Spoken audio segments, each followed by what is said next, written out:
This is well-known history that you may not know. How's everybody doing? My name is Anthony Brian Logan, and today I bring you the true story of Rosa Parks. Now, most of you guys know who she is. I'm pretty sure all you guys know who she is, but here's a brief recap. Then we're going to get into the real story. Now, Rosa Parks, back in Montgomery, Alabama, 1955, refused to get up from her seat on the bus. Now, this led into a chain of events that ended bus segregation just 1 year later through a court process. Now, what if I told you that she was not the first person in Montgomery to refuse to get up from her seat? Nor was she the first one to get arrested and go through the whole thing.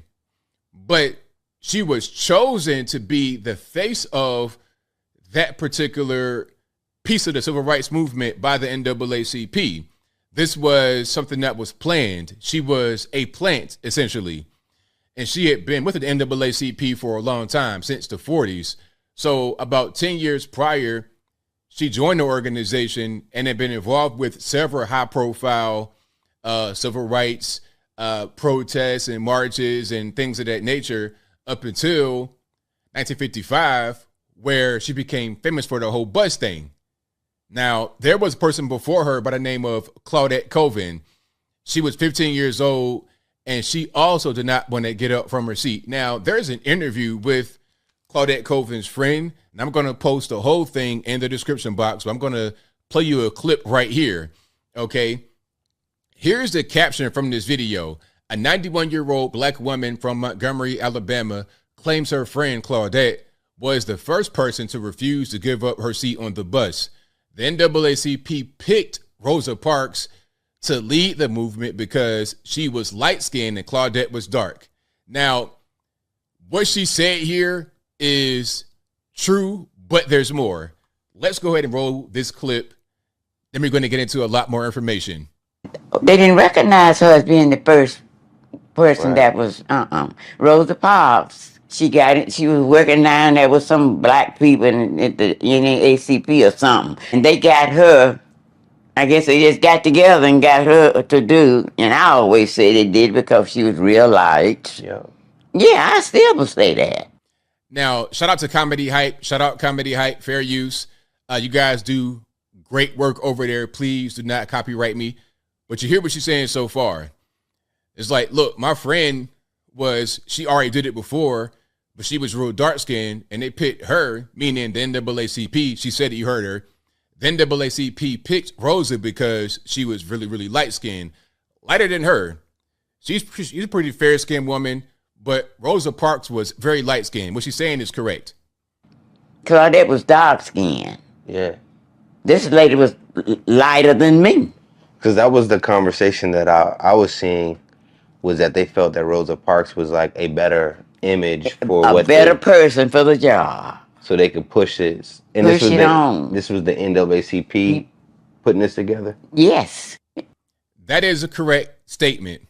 That is very correct. They thought Rosa Parks would be a better candidate. She better for the job. The job was to go to court, to have the whole process play out, and to eventually end bus segregation, which kind of was unnecessary in my humble opinion. Now, I'm not pro-segregation, don't get misunderstood, but in Montgomery, you had black bus lines. So it's like, I don't understand. Rather than saying, okay, we're going to fight to get on the bus lines where we're not wanted, we got our own bus line, let's just have that. But that's a different story for a different day, so I digress. Now, there's a reason why Claudette Colvin was not the person that they used beyond the whole skin color thing. That could have been part of it, the whole light skin, dark skin. That could have been part of it. But you got to understand, Rosa Parks appeared to be kind of an elderly woman. Not elderly, but, more mature, more adult. And Claudette Colvin was 15 years old and pregnant by a white pastor. So when you're talking about going through the court process and going on television, newspapers, or whatever, it would have been a bad look to have her be the face of the whole thing. Now, this is a video where they spoke to Claudette Colvin about 1 year ago. Well, back in 2021.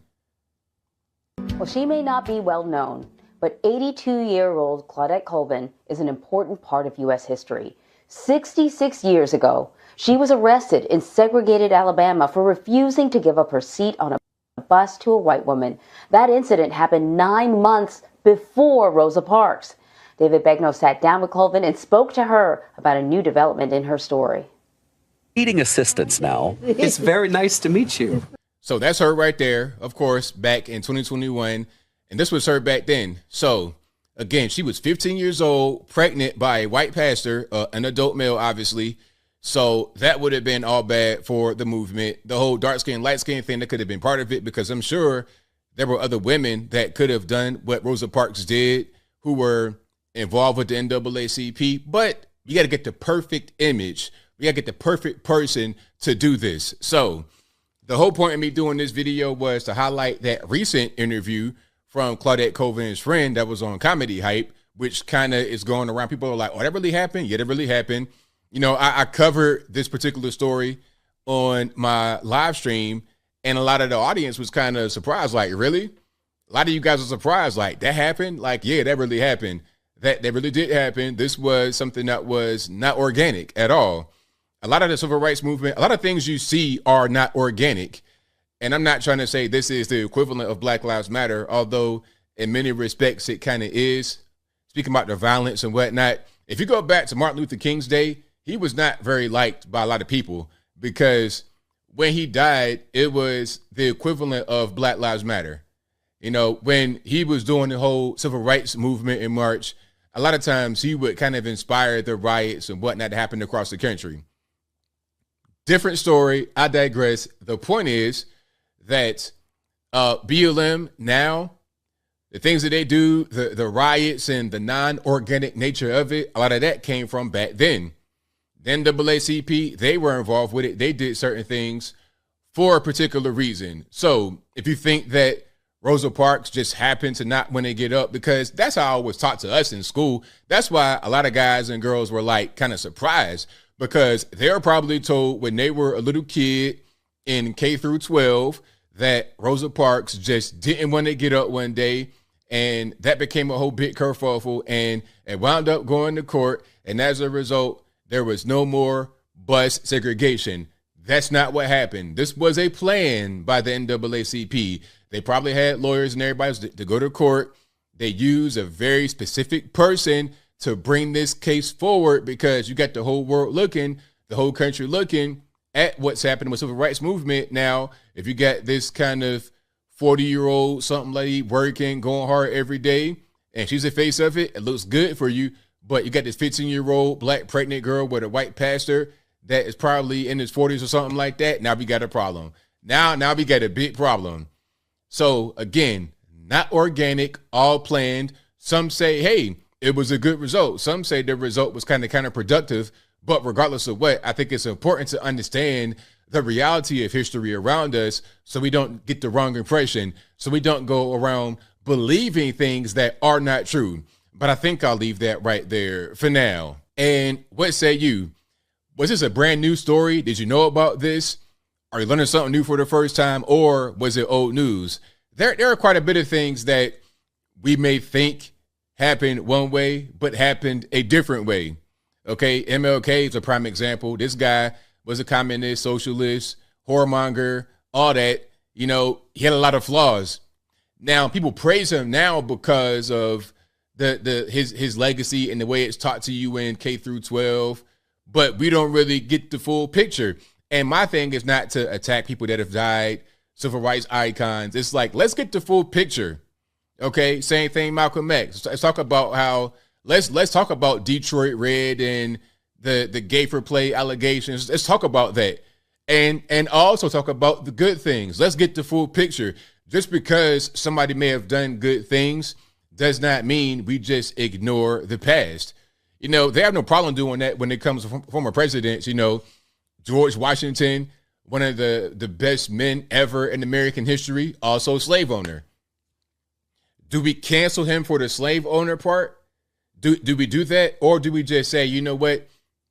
This is a full and complete person, and he was alive at a particular point in time where certain things were the norm. Okay, because it's weird. You talk about, the white guys, founding fathers. Oh, they were slave owners, all this, that, and the third. Well, we're not going to talk about the African kingdoms back then who sold the slaves to begin with. That movie, The Woman King, it showed it pretty clearly for what was going on. They were pretty honest with that. Some say the movie was garbage because Woman King, and they're talking about the matriarchy and whatnot, but really it wasn't even like that. You watch the movie, they were pretty accurate, aside from a couple little things here and there, Hollywood, artistic license. The point I'm making is just because things may not have been perfect or exactly the way that they were taught to us to make it look one way does not mean that these things are bad. But I think it's important to have the full and complete history of a thing so we have all the information and so we're not in the dark. But whatever your thoughts are, please let me know in the comments below. And that's all I got to say for this video. If you like what you heard, please comment, rate, share, and subscribe. Peace.